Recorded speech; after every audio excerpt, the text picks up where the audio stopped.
Good evening. I'll call the roll. Board Member Bevan, Present. Board Member Brito, Present. Board Member Crowdy, Present. and Chair Hernandez. Present. All present, we have a quorum. Woohoo. That brings us to our first item of non-agenda public comments. Anyone may speak for 3 minutes. Is there anyone joining us via Zoom? We do have one member over Zoom. If you would like to speak, you may now do so.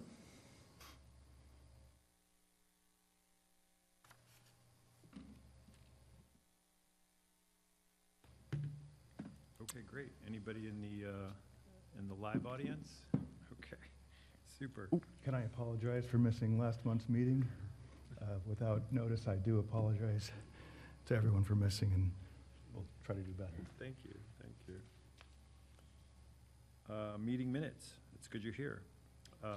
Item 3A is the approval of the draft meeting minutes from our October 2nd meeting, which we continued from last meeting because we didn't have the correct number of people that had been at that meeting to approve those minutes.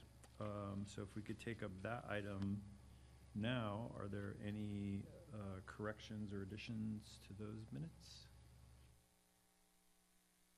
Anyone want to make a motion to approve those minutes?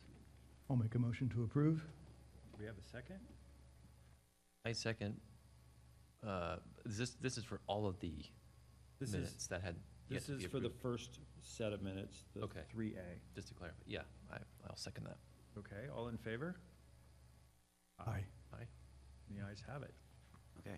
And Board Member Brito, you were not present at that meeting, so we'll count you as abstain? Or did you review? I did end up watching. Okay, so the- you're voting affirmatively? Correct. Okay. Thank you. Did his homework.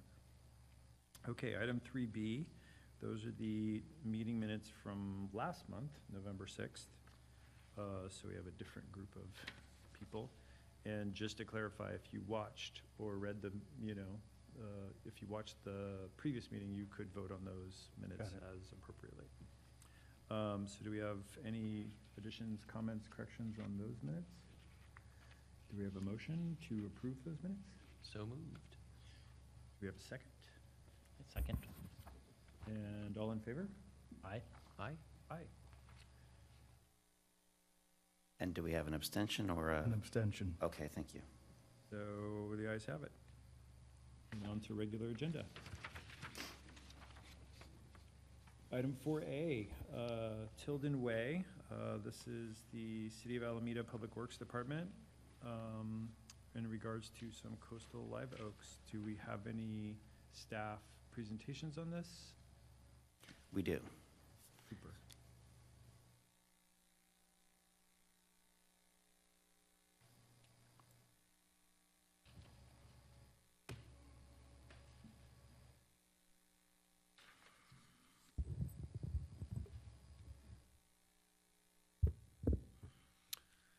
Good evening, esteemed board members, chair, thank you very much for your time. The item before you this evening is a request for a certificate of approval to remove 3 protected coast live oak trees located on the north side of Tilden Way, just south there of the Fruitvale Bridge as part of a larger capital improvement project. The item is before you because the Alameda Municipal Code requires that the Historical Advisory Board approve a certificate of approval for removal of any protected trees. Protected trees do include coast live oaks that are above a certain diameter at 4.5 feet above the ground. And because 3 of these trees can meet that criteria, they would typically require a certificate of approval to remove. As several board members may be aware, the Historical Advisory Board has actually delegated to staff the authority to approve administratively the removal of coast live oak trees for a certificate of approval under certain criteria.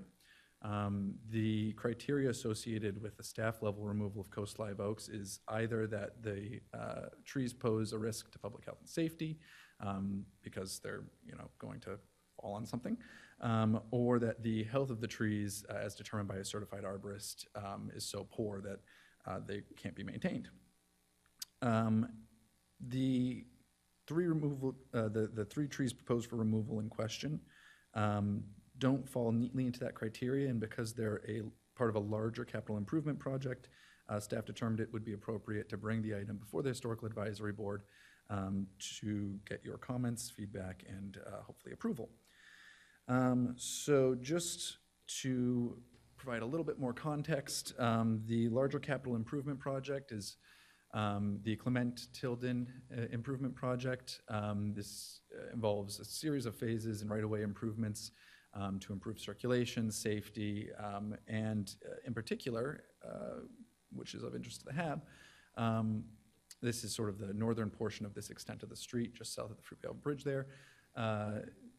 The removal of these 3 coast live oak trees to facilitate the improvements for the extension of the pedestrian bicycle path, as well as the creation of the dog park there.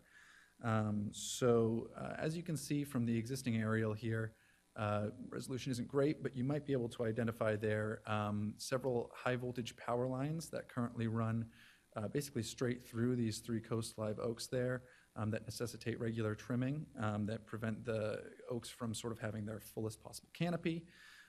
You can also see here, sort of a variety of other trees that are proposed to be removed as part of the larger capital improvement project. However, I'll remind the HAB that the purview of this board is focused on the 3 protected coast live oak trees, not sort of the larger capital improvement project. The other thing I think I'll point out here is that actually it's probably just better to, so this is the existing and proposed sort of removal and planting plan altogether here. So the slightly darker green circle at the top of the image here identifies the location of those existing coast live oak trees. The red line through it identifies the location of those high voltage power lines. And then the sort of larger green circle towards the middle of the image identifies the proposed location of the 8 replacement trees. It's worth noting here that is a little bit of an update from the information in your staff report. We had correspondence with Public Works throughout the week that identified the updated planning plans, which do in fact propose 8 new coast live oak trees to replace not only the 3 that are proposed for removal as part of this project, but also the already approved removal of an additional coast live oak as part of this project. So just a little bit of clarification, the section of the Alameda Municipal Code that requires that protected trees, specifically the coast live oaks in this case, get the certificate of approval to be removed, also requires that those trees be replaced for each tree removed 2 10-gallon oak trees to replace that. And so the Public Works Department has proposed 8 coast live oaks for each of the 4 total trees to be removed, one of which is already approved, these 3 which is for your consideration this evening. The update to the plans was also accompanied by a brief update to the CEQA, which did not change any of the information there, but provided a little bit more context, including the state clearinghouse number for the 2009 environmental impact report that was prepared as part of the transportation element at that time, which considered this specific project, as well as the overall general plan EIR, which did consider some impacts as well. Ultimately, the arborist report prepared for the project indicates that while there were alternative measures considered, alternative pathways for the proposed bike and pedestrian path, that ultimately this outcome was chosen because it preserves the greatest amount of overall canopy in the area and will result in ultimately the same sort of cultural context for the location of the new trees that the current trees enjoy. Likewise, it was identified that because the excavation, earthwork, grading, all that associated with these improvements would likely damage the root zone associated with these trees, that the deterioration of their health was very likely an outcome of their remaining in their current location. And therefore, the arborist determined that the tree removal was necessary as part of the project. Ultimately, the findings that we are asking you to make this evening are associated with both the identification of the new location for the replacement trees and whether that contains the appropriate cultural context. And then, of course, the consideration of the determination by the arborist that the condition of the trees could not be remedied based on the necessary improvements associated with this project. I think that's all the information I wanted to provide to you right up front, but certainly if there's any questions for staff, we also do have both our city engineer and the staff member responsible for the project here from Public Works to answer any very specific questions you may have that planning staff is unable to answer. Okay, great, thank you. Any questions for Tristan? So it sounds like the reason why the trees need to be pulled down is really sort of multiple fold. One, there's a problem with the overhead wiring coming in, or wires, you know, the electrical wires. And then two, it's the planned path that's going in right now is going to potentially damage them. Was there any consideration to having the path go in a different spot? And what was the reason behind not going that route? Yeah, so there's a couple of different things there. The short answer to your question is yes. It was very carefully considered. In fact, there was a number of sort of alternatives that we could use. Ultimately, those alternatives would have resulted in the removal of a greater number overall of trees and a loss of the urban canopy, which is really important for us to preserve. And ultimately, it was determined that even if those alternative paths were taken, because of things like the overhead power lines, the likely damage to the root structures of those trees, that even if they had been maintained in their current location, that the outcome would have been poor for their health, and that they may not have been able to maintain those trees consistent with the arboricultural best practices that are identified in our street tree guide. Those best practices include things like not doing a bunch of grading and improvement work in the root perimeter. So that was the reason for this pathway, was to sort of mitigate impacts to the overall canopy while only impacting trees that were unlikely to do very well in the context that will result. Sure, that makes sense. Thank you. Question. I appreciate that the other alternatives were explored and efforts were made to avoid the removal of these trees. Was there a reason given why they chose two different types of oaks as opposed to replacing with more of the coast live oak, going with different oaks? Yeah, I thought I should have clarified this a little bit more during my presentation.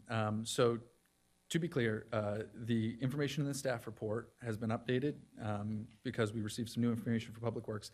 They will in fact be replacing these oaks with the same species of oak tree, Quercus agrifolia, coast live oak, in the quantity that is set out in the ordinance, in addition to the Engelmann's oaks and island live oaks that were proposed. I believe there's 15 or 16 of those. So those are in addition to the coast live oaks that are intended to replace these trees. Okay, gotcha. I'm excited. Those are two great alternatives, which we don't really have in this area. So I think that's going to be a nice addition. One thing that kind of caught my eye was and I know this is the municipal code, replacing them with 10-gallon trees. As I think it said that at a minimum, and this proposes to go with a minimum of 10-gallon. I may defer to my friends in Public Works for that specific question, but my understanding is that you're correct. The municipal code only requires a minimum of 10. Okay. But if I may defer. Okay, thanks. Yes, I could follow up on that. Just want to introduce myself first. Ali Hatefi with the City of Alameda Public Works, involved with the Clement Tilden project. So the 8 new replacement trees will be in 24-inch boxes. They'll be greater than the 10-gallon Oh, wow. Okay. sizes that are the minimum. Okay, great. Those are the 8 that was kind of in that lower circle. So not in the area where the trees are being removed. It was the new ones. Light green circle. yeah. Okay. Correct. Okay, gotcha. All right, thank you.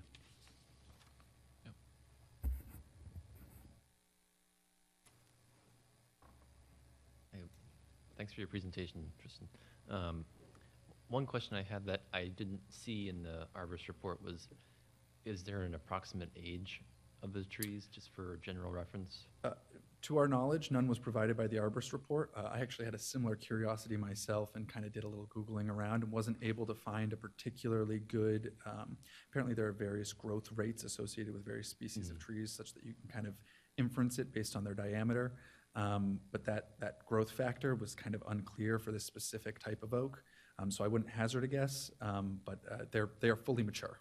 Okay, yeah, that was kind of the sense I got. I was just curious whether the trees may have been planted kind of contemporaneously with the shopping center that's there, or maybe if they predate it, just to help with context, but. Yeah. Could I you would speak suggest to you that they may not have been intentionally planted at all. Yeah, that's true.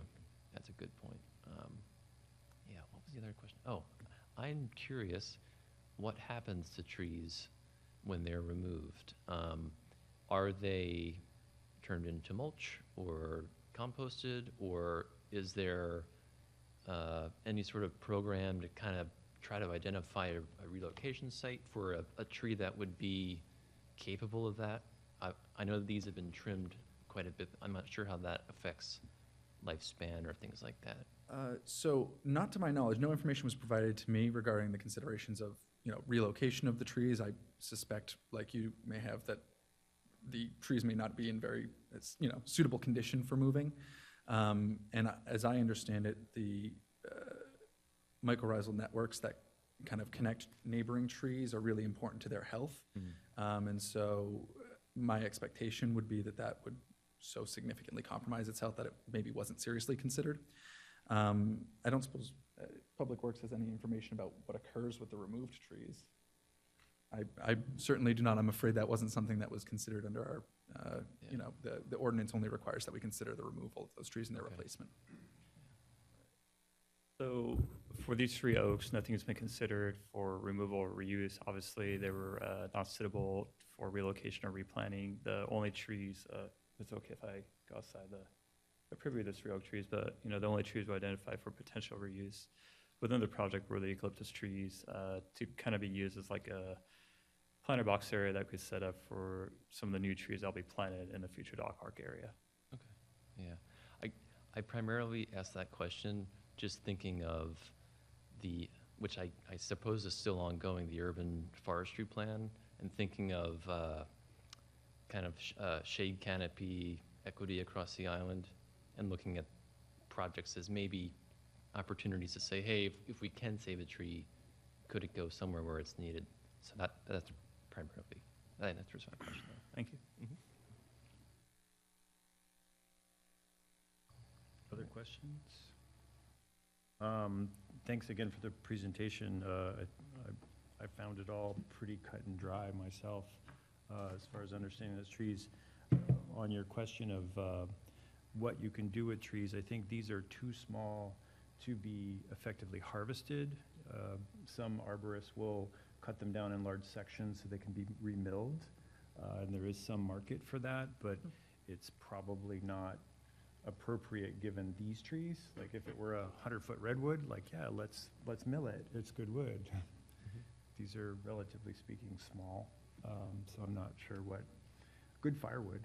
Yeah. Yeah. And I'll add, it's good to have that kind of context, even just through this kind of conversation, because we'll probably come across a project here or there where there's a residential tree removal, and those can sometimes shade properties and, Yeah, and for things sure. like that. So For sure. I always think about things in terms of like opportunity costs. How much would it cost to replant one of those trees? Well, you could probably plant 100 more, 12, 24-inch box trees for the same cost of moving one. So I like to look at it in those general terms. yeah, Yeah. that's good. The relative cost, I just happened to You've got it. be logged into it. I've been doing landscaping lately. A 24-inch box coastal live oak is $220 from a local nursery. Just to put it in perspective, you could jump up to a 48-inch box, and that's $1,200. So the prices graduate Exponentially. exponentially. You know, you go up to a 48-inch box, you know, or even a 72-inch box, and now you're talking about a $6,000 tree. So obviously, 6 times 8, you know, that's a big ticket. Where is that money best spent? I am very encouraged that you are going to get at least somewhat of a larger tree. I always think, you know, hey, we're all not going to be here that long. We would love to see a little bit more tree before we pass away. So get a bigger tree if Public Works can afford it. Go for the 36. Anyway, other further questions? I think everybody's pretty much set. So should we look at the resolution or? Can I ask sort of an aside question? What's the schedule like for this? When is there a schedule for completion? Oh, that was a bad question, wasn't it?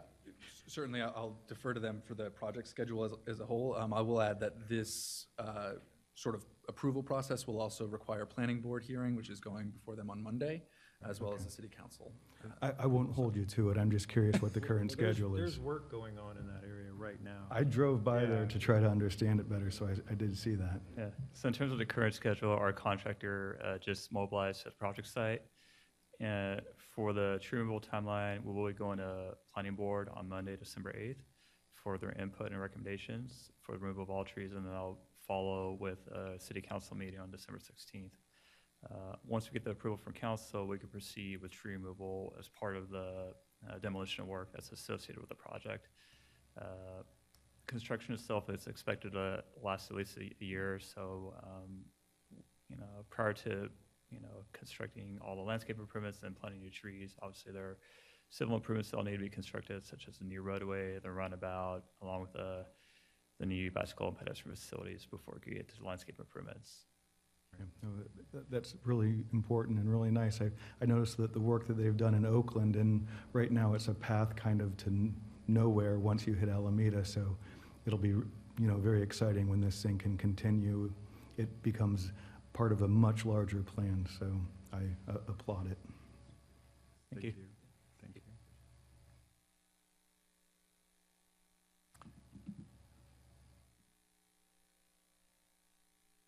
If I may, before public comment, I did want to point out, and thank you to the secretary of the board, the city attorney's office did provide us with an updated CEQA. I think I mentioned it at the beginning of the staff report.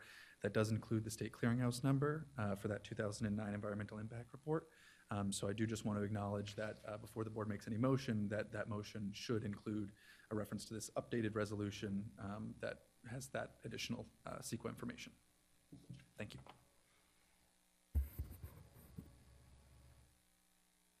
And is that's not integrated in the Legistar version of the resolution? Is that what you're saying? The Legistar version of the resolution does in fact have that updated language with the As long state as we're looking at clearinghouse that number. version. Exactly. Okay, got it.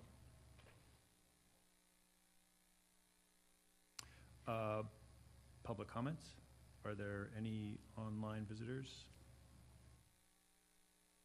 If you'd like to comment, please raise your hand. No public comments. Any in-person public comments? Okay. So, I think that brings us to our discussion. I'm personally feeling very comfortable with this. I feel like it's all justified and part of a great new improvement plan. Any other thoughts, comments? Anybody want to put forth a motion to adopt the resolution? You know, I thought staff did a good job of explaining the situation and answering all of our questions, and it is something, you know, as a citizen of Alameda, I'm excited to see happen. I know these things take time. I will be patient, but I make a motion to approve. I'll second. All in favor? Aye. Aye. Aye. Unanimous approval. Motion carries. Motion carries. Excellent. Thank you. Thank you all for coming. Board communications. Item 5. Are there any board communications? Seeing none, staff communications. I don't think I have anything this month. Okay, great. So that brings us to our final item, number 7, adjournment. That's the easy one. That's the easy one. We're adjourned. We're adjourned.